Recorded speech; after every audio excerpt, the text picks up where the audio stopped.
Have you ever felt like you give everything in a relationship and the other person doesn't seem to notice? Like you are trying, really trying, but somehow it never lands. Maybe it's not lack of love. Maybe you are just speaking different languages. Quick hi, I'm Belen, and today we are talking about love languages.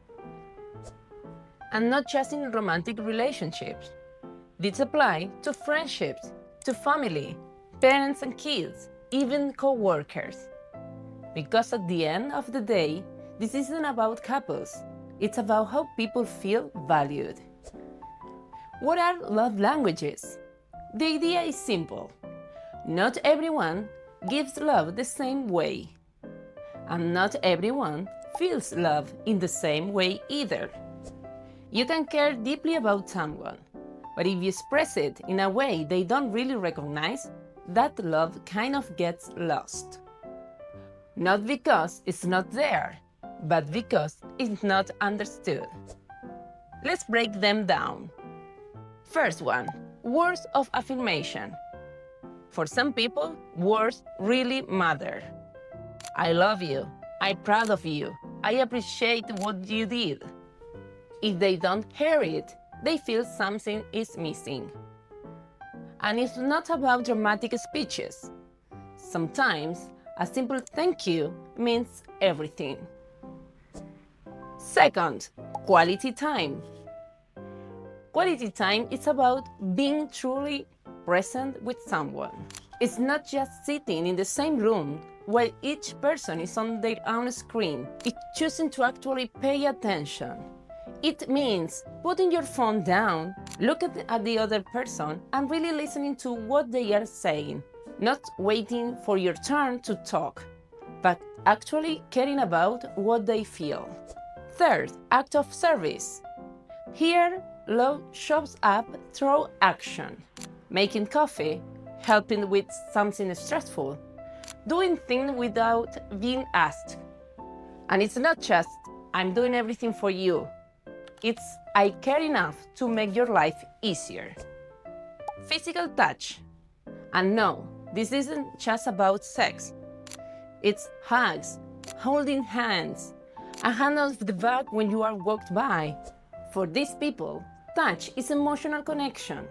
When it's missing, they feel distant, even if everything else is fine. Receiving gift. And this one is often misunderstood. Some people genuinely feel loved when they receive gifts. Not because they are materialistic, but because the gifts feels like proof. You thought about me. It doesn't have to be expensive. It can be something small. But for them, receiving something tangible makes the love real. And here's where it gets interesting. Most of us give love the way we like to receive it. So, if your language is gift, you'll probably give gift. If yours is act of service, you'll start doing things. If you need words, you'll say words.